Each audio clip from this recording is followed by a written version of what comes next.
You realize deep way under the surface, and like a fire needs coal in the furnace. This is your goal that makes it all worth it. This is your why that gives you your purpose. Let's go. Thoughts can keep you down, pushing deep until you drown, or they can keep you up strong, focused on the now. Glass half full, or has it been emptied out? Well, that's all up to you and your mind. Do you doubt anything, everything, not a thing? Make my thoughts work for me. Gagal lagi kalahkan Marquez? Marco Bezzecchi ungkap penyebab utamanya di MotoGP Hungaria 2025. Ini benar-benar sulit. MotoGP Hungaria 2025 yang digelar di sirkuit baru Balaton Park kembali jadi panggung duel sengit antara dua nama besar. Marco Bezzecchi dari Aprilia Racing dan sang maestro balap, Marc Marquez, yang kini memperkuat Ducati Lenovo Team. Meski sempat tampil mengesankan di awal balapan, Bezzecchi lagi-lagi harus mengakui keunggulan Marquez. Finish di posisi ketiga, Bezzecchi mengungkapkan serangkaian kesulitan yang membuatnya gagal menaklukkan Marquez di balapan kali ini. Balapan yang digelar Minggu malam, 24 Agustus 2025, seolah mengulang skenario yang sama seperti di Austria beberapa pekan lalu. Bezzecchi, yang start dari posisi kedua, berhasil melesat dan memimpin balapan selama 10 lap pertama. Namun dominasi itu tak bertahan lama. Awalnya, saya merasa sangat percaya diri. Saya memulai dengan baik, bahkan sempat membuat jarak dengan Marc, ujar Bezzecchi, dikutip dari TNT Sport. Tapi masalahnya mulai muncul setelah lap ke-10. Saya mulai kehilangan grip di ban belakang, khususnya di sisi kiri. Bagi pembalap manapun, kehilangan grip pada kecepatan tinggi bisa jadi mimpi buruk. Dan itulah yang dirasakan Bezzecchi. Satu persatu lawan mulai mendekat. Setelah Pedro Acosta menyalipnya dan mengamankan posisi kedua, Marc Marquez datang seperti badai yang tak terhindarkan. Saya melihat di papan pit bahwa Marc menyalip Franco Morbidelli, dan saya hanya unggul 0,8 detik. Saat itu saya sadar, dia pasti bisa mengejar saya dengan mudah, kenangnya. Bezzecchi memang sudah mencium aroma bahaya ketika melihat Marquez makin mendekat. Tapi bukan hanya karena pengalaman dan agresivitas Marquez yang membuatnya tak berdaya, melainkan juga karena motor Aprilianya sudah kehilangan daya cengkeram yang krusial. Ban belakang saya benar-benar habis di sisi kiri. Ini membuat motor sulit dikendalikan, apalagi saat masuk tikungan. Saya butuh ban soft untuk bisa menahan motor dengan baik, tapi kondisi ban saya sudah tidak ideal sejak pertengahan lomba, jelas murid Akademi VR46 itu. Meski kecewa, pembalap Italia ini tetap memberikan kredit untuk performa tim dan dirinya sendiri. Pasalnya, di tengah segala keterbatasan, ia masih mampu bertahan di posisi ketiga dan naik podium. Balapan kali ini memang sulit, secara mental dan teknis. Saya bahkan sempat marah dan sangat gugup sejak pagi hari sebelum balapan. Saya tahu kecepatan saya tak sebaik di Austria. Jujur saja, saya tidak yakin bisa bersaing hingga akhir, ujarnya. Bezzecchi juga menyoroti pentingnya posisi start dalam menentukan hasil balapan, terutama di sirkuit seperti Balaton Park yang relatif sempit dan teknikal. Kuncinya di sini adalah kualifikasi. Start dari baris depan sangat penting karena peluang untuk menyalip sangat terbatas. Sayangnya, walaupun saya start dari P2, saya tidak punya cukup kecepatan untuk mempertahankannya lama-lama, ungkapnya. Ini bukan kali pertama Bezzecchi harus puas berada di bawah bayang-bayang Marquez. Sebelumnya, di MotoGP Austria 2025, ia juga gagal mempertahankan posisi setelah disalip oleh rider berjuluk The Baby Alien itu.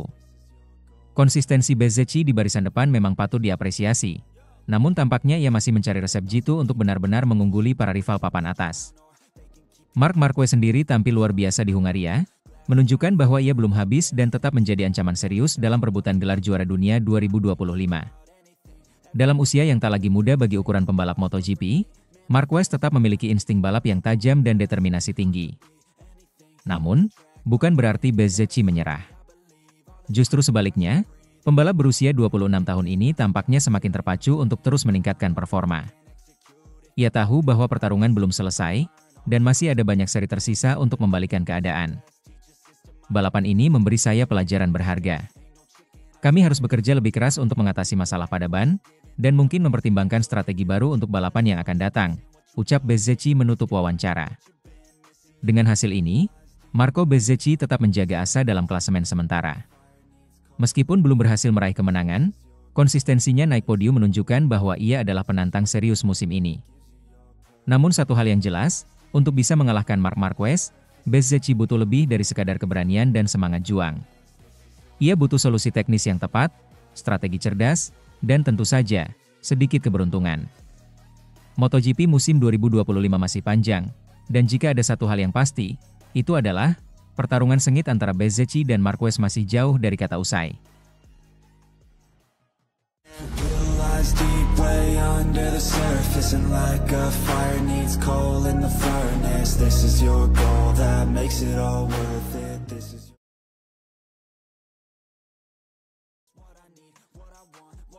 Dani Pedrosa kehabisan kata-kata lihat strategi brilian Marc Marquez di MotoGP Hungaria 2025. Ada kalanya seorang legenda hanya bisa terdiam menyaksikan aksi hebat di lintasan. Begitulah kira-kira yang terjadi pada Dani Pedrosa saat melihat strategi luar biasa Marc Marquez dalam mengamankan kemenangan di MotoGP Hungaria 2025. Balapan di sirkuit Balaton Park, Hungaria, akhir pekan lalu memang menjadi panggung dominasi Marc Marquez. Tidak hanya memenangi sprint race pada Sabtu, pembalap andalan tim Ducati Lenovo itu juga tampil garang di race utama hari Minggu. Namun, kemenangan ini bukan semata soal kecepatan. Lebih dari itu, Marquez menunjukkan kelasnya sebagai juara sejati lewat strategi cerdas dan pengendalian emosi yang patut diacungi jempol. Marquez memulai balapan dari pole position, memberi sinyal bahwa ia siap menguasai seri ke-14 MotoGP 2025 ini. Namun perjalanan menuju garis finish tak semudah kelihatannya.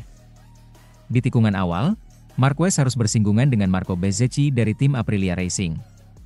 Insiden kecil itu membuat Marquez turun ke posisi ketiga, menambah dramatis jalannya balapan yang berlangsung 26 lap tersebut. Alih-alih panik, pembalap berusia 32 tahun itu menunjukkan kelasnya. Ia tetap tenang, menjaga ritme balap, dan perlahan-lahan mulai memangkas jarak. Dalam kondisi tekanan tinggi, banyak rider yang biasanya kehilangan fokus. Namun tidak dengan Marquez. Ia tahu kapan harus menyerang, kapan menunggu, dan bagaimana membaca pergerakan lawan. Bezzecchi sempat bertahan cukup lama di depan Marquez. Rider asal Italia itu tampil gigih, menahan tekanan dari belakang, dan membuat Marquez harus bekerja keras. Namun pengalaman dan kecermatan akhirnya membawa Marquez kembali ke posisi terdepan pada lap ke-10. Sejak saat itu, ia tak lagi terkejar. Saya melihat Bezzecchi sangat agresif di awal, terutama di tikungan 1 dan 2. Tapi saya tidak mau ambil risiko. Saya tahu ini balapan panjang dan ada banyak waktu untuk menyalip, ujar Marquez usai balapan kepada DAZN. Mantan rekan setim Marquez di Repsol Honda, Dani Pedrosa, yang kini bertugas sebagai test rider tim KTM, dibuat kehabisan kata-kata. Ia menyimak jawaban Marquez dengan saksama, namun ketika tiba gilirannya untuk berbicara, ia hanya mampu menghela napas.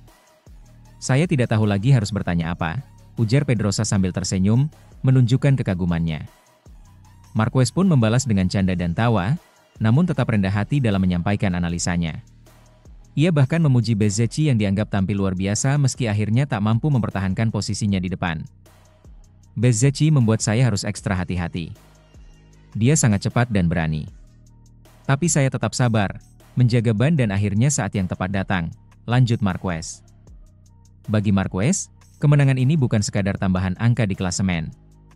Ini adalah pesan tegas bahwa dirinya masih menjadi ancaman serius dalam perburuan gelar juara dunia MotoGP 2025. Setelah sempat diragukan usai kepindahannya ke Ducati, performa konsistennya sepanjang musim mulai menjawab semua keraguan. Namun, Marquez menolak jumawa. Ia menyadari masih ada tantangan besar di depan mata, termasuk MotoGP Catalunya yang akan digelar dalam 2 pekan mendatang. Jujur, Catalunya adalah salah satu sirkuit paling sulit bagi saya. Tahun lalu sangat berat di sana. Itu sebabnya saya menandainya dengan warna merah di kalender pribadi saya, ungkap Marquez. Saya hanya berharap bisa memahami batas saya. Di setiap musim, pasti ada momen di mana saya tidak bisa menang.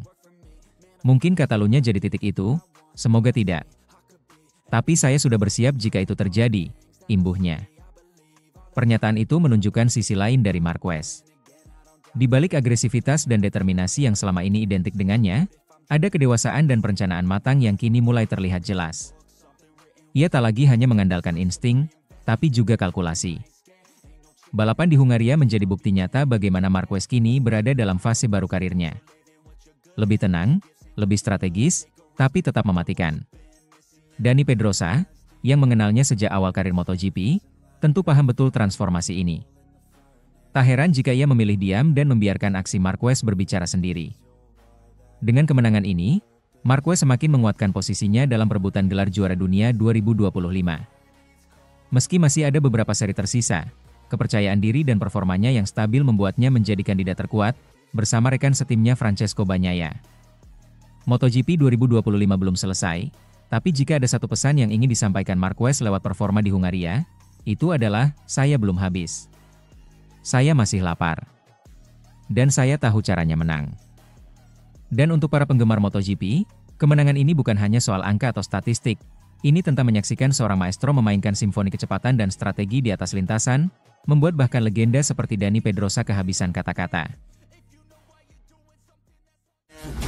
Deep way under the surface, and like a fire needs coal in the furnace. This is your goal that makes it all worth it. This is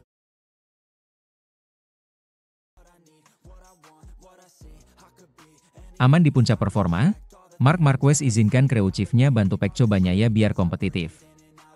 Ada pemandangan tak biasa sekaligus menyentuh di paddock Ducati musim ini. Di tengah sorotan gemilang yang menyertai kemenangan demi kemenangan Marc Marquez, terdapat cerita lain yang justru mencuri hati banyak penggemar MotoGP. Kisah seorang juara bertahan, Francesco Pecco Bagnaia, yang tengah terperosok dalam periode paling menantang sepanjang karirnya. Musim 2025 seolah menjadi panggung megah bagi Marquez. Setelah sekian tahun dibayangi cedera dan performa tim yang tak stabil, kini ia kembali ke barisan depan dengan kekuatan penuh. Puncaknya terjadi di MotoGP Austria, di mana Marquez meraih kemenangan di Red Bull Ring, sirkuit yang sebelumnya belum pernah ia taklukkan. Kemenangan itu bukan sekadar catatan statistik, tapi menjadi simbol kebangkitan sang juara 6 kali MotoGP itu. Namun di sisi lain garasi Ducati, cerita yang berbeda tengah berlangsung. Pecco Bagnaia, pembalap yang 2 kali membawa Ducati meraih gelar juara dunia, justru terseok-seok. Di sirkuit Austria yang secara historis cukup bersahabat bagi Ducati, Pecco hanya mampu finish di posisi ke-8. Hasil yang jelas jauh dari ekspektasi, baik dari tim maupun para penggemarnya. Saya tidak tahu apa yang terjadi, ujar Pecco dengan wajah kecewa usai balapan. Motornya terasa berbeda, dan saya kesulitan menemukan ritme sejak latihan bebas. Ketidakkonsistenan Pecco bukan hanya terjadi sekali. Dalam beberapa seri terakhir, grafik performanya tampak menurun. Meski sempat bersinar di awal musim, kini posisinya di klasemen sementara kian terancam. Situasi ini membuat Ducati terpaksa melakukan evaluasi besar-besaran. Langkah mengejutkan pun diambil. Marco Rigamonti, kepala kru Marc Marquez, diberikan izin untuk membantu menyelesaikan masalah teknis yang dialami Pecco. Yang membuat banyak orang terkejut, izin itu diberikan langsung oleh Marquez sendiri. Kami satu tim, dan saat salah satu dari kami kesulitan, maka sudah semestinya saling bantu, ujar Rigamonti seperti dikutip dari motopnews.com. Rigamonti menyatakan bahwa tujuan utama bukan hanya mengejar kemenangan individu, tetapi juga menjaga dominasi Ducati sebagai konstruktor. Ia percaya, kerjasama di antara rekan satu tim, meski bersaing di lintasan, tetap bisa dilakukan tanpa melunturkan semangat kompetisi. Yang lebih mengharukan, tentu saja, adalah sikap dari Marc Marquez. Alih-alih memanfaatkan momen ini untuk mengukuhkan dominasinya, Marquez justru menunjukkan empati yang besar terhadap rival sekaligus rekan setimnya itu. Dia sangat berbakat, kata Marquez. Ducati tahu itu, dan saya yakin mereka akan melakukan semua cara agar dia bisa kembali menemukan perasaannya di atas motor. Bagaimanapun juga, Pecco sudah memberi banyak untuk tim ini. 2 gelar juara dunia bukanlah hal kecil. Saya sendiri berharap dia bisa kembali kuat dan memberikan pertarungan yang hebat hingga akhir musim, imbuhnya. Ucapan Marquez bukan basa-basi belaka. Diketahui bahwa Rigamonti sempat berdiskusi langsung dengan tim teknis Bagnaia dan memberikan sejumlah masukan terkait setup motor dan analisis data telemetri. Hasilnya mungkin belum langsung terlihat, tapi sinyal positif mulai tampak dari peningkatan konsistensi Pecco di sesi latihan pasca GP Austria. Di dunia MotoGP yang penuh gengsi dan ego, apa yang dilakukan Marquez dan Rigamonti ini jelas bukan sesuatu yang lazim. Rivalitas di lintasan biasanya dibarengi dengan persaingan internal, bahkan ketegangan antar kru. Namun di Ducati musim ini, yang terjadi justru sebaliknya, solidaritas tim yang melampaui ambisi pribadi. Banyak pengamat menilai, sikap Marquez bisa menjadi titik balik dalam budaya persaingan MotoGP modern. bahwa seorang juara sejati bukan hanya dinilai dari jumlah pialanya, tetapi dari bagaimana ia memperlakukan rivalnya, terutama saat mereka berada di titik terendah. Media sosial pun ramai memuji langkah Marquez dan Ducati. Tak sedikit fans yang menilai tindakan ini sebagai salah satu contoh sportivitas paling tulus dalam beberapa musim terakhir.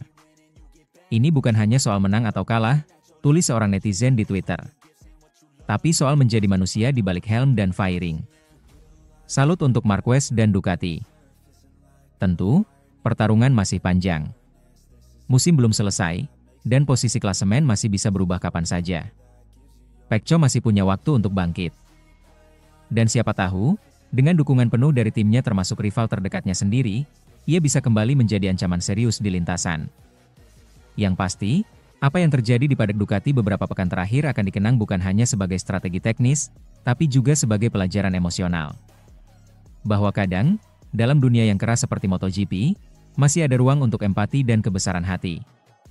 Dan mungkin, di sanalah letak keindahan sesungguhnya dari olahraga ini. Deep way under the surface, and like a fire needs coal in the furnace. This is your goal that makes it all worth it. This is your why that gives you what I need, what I want, what I see. Hasil MotoGP Hungaria 2025, Marquez juara, Acosta mengancam, Bezzecchi kecewa. MotoGP Hungaria 2025 yang digelar di sirkuit Balaton Park, menyajikan pertarungan penuh drama, adrenalin, dan kejutan. Balapan yang terdiri dari 28 putaran ini menandai seri ke-14 musim 2025 dan menjadi salah satu race paling menentukan dalam perebutan gelar juara dunia. Marc Marquez, sang legenda yang kini membalap untuk Ducati, memulai balapan dari posisi pole setelah menampilkan performa luar biasa sepanjang akhir pekan, termasuk kemenangan dalam sprint race sehari sebelumnya. Namun, start balapan utama tidak berjalan mulus bagi Marquez. Begitu lampu start padam, Marquez langsung melesat ke depan. Tapi dramanya terjadi di tikungan ketiga. Saat mencoba mempertahankan posisinya dari tekanan Marco Bezzecchi, terjadi kontak antar keduanya. Marquez kehilangan keseimbangan dan harus turun ke posisi ketiga. Bezzecchi mengambil alih pimpinan lomba, diikuti oleh Franco Morbidelli. Sementara itu, Enea Bastianini yang tampil agresif sejak awal, harus menerima nasib sial ketika ia terjatuh di sektor 3 pada akhir lap pertama. Insiden tersebut membuatnya keluar dari persaingan. Tak lama berselang, Alex Marquez juga mengalami kecelakaan di tikungan pertama pada lap kedua, memperpanjang daftar korban di Balaton Park yang memang dikenal dengan tikungan-tikungan teknisnya. Francesco Bagnaia sempat menunjukkan tajinya dengan menyodok ke posisi 7, namun konsistensinya kembali dipertanyakan setelah ia turun 2 posisi beberapa putaran kemudian. Pebalap muda Fermin Aldeguer pun harus menyudahi balapan lebih awal setelah terjatuh di awal putaran ke-14 saat tengah berada di posisi 5 besar. Marc Marquez tak butuh waktu lama untuk kembali mengincar posisi terdepan. Ia menyalip Morbidelli dengan mudah pada lap kelima dan langsung memburu Bezzecchi yang memimpin dengan selisih kurang dari 0,5 detik. Di belakang mereka, Pedro Acosta tampil luar biasa. Start dari posisi ke-7, Acosta menunjukkan ketenangan dan konsistensinya. Ia menyalip satu persatu pebalap di depannya dan berhasil naik ke posisi 3, menggeser Morbidelli. Puncak aksi Marquez terjadi pada putaran ke-11. Dengan manuver late braking khasnya, ia menyalip Bezzecchi dan merebut kembali posisi terdepan. Sejak saat itu, kecepatan Marquez sulit ditandingi. Acosta, meski tertahan cukup lama oleh Bezzecchi, akhirnya berhasil menyalip sang pebalap Aprilia itu di awal lap ke-16. Tapi sayang, jarak dengan Marquez sudah melebar menjadi hampir 3 detik. Dengan sisa 10 putaran, Acosta mencoba memangkas selisih, namun justru gap terus melebar. Marquez benar-benar tampil dominan di paruh kedua balapan. Ia menjaga konsistensi dan tidak memberi celah sedikit pun kepada Acosta untuk mendekat. Hingga lap ke-21, jarak antara keduanya sudah mencapai 3,2 detik. Sementara Bezzecchi yang sebelumnya sempat memimpin, harus puas mempertahankan posisi ketiga dari kejaran Jorge Martin dan Luca Marini. Pedro Acosta menunjukkan potensi besar sebagai calon juara masa depan. Meski tak mampu menyalip Marquez, finish di posisi kedua setelah start dari posisi 7 adalah pencapaian luar biasa. Bezzecchi sendiri terlihat frustrasi di akhir balapan, karena kehilangan kesempatan podium lebih tinggi setelah tampil begitu kuat di awal. Marc Marquez akhirnya menyentuh garis finish tanpa gangguan berarti. Kemenangan ini menjadi yang ke-10 baginya di musim 2025, mempertegas dominasinya dan memperlebar peluangnya untuk kembali merebut gelar juara dunia ke-9 di kelas Premier. Pedro Acosta finish kedua, membuktikan bahwa talenta mudanya bukan sekadar sensasi. Marco Bezzecchi harus puas di podium ketiga setelah gagal menjaga keunggulannya di separuh awal balapan. Posisi keempat ditempati Jorge Martin yang tampil solid namun tak cukup agresif untuk merangsek ke podium. Disusul oleh Luca Marini dan Franco Morbidelli di posisi 5 dan 6. Brad Binder finish ketujuh, mengungguli Pol Espargaro, Francesco Bagnaia, dan Fabio Quartararo yang melengkapi posisi 10 besar. Dengan kemenangan ini, Marc Marquez semakin kokoh di puncak klasemen sementara. Pedro Acosta perlahan namun pasti memangkas selisih poin dengan pesaing-pesaing utamanya. Sementara pebalap seperti Bagnaia, Alex dan Bezzecchi harus mulai berpikir keras untuk kembali konsisten jika ingin tetap dalam persaingan gelar. Sirkuit Balaton Park membuktikan diri sebagai arena balap yang menantang dan penuh kejutan. Dari start sengit, insiden mengejutkan, hingga duel seru antara generasi lama dan baru. MotoGP Hungaria 2025 layak dikenang sebagai salah satu balapan paling berkesan musim ini. Deep way under the surface, and like a fire needs coal in the furnace. This is your goal that makes it all worth it. This is your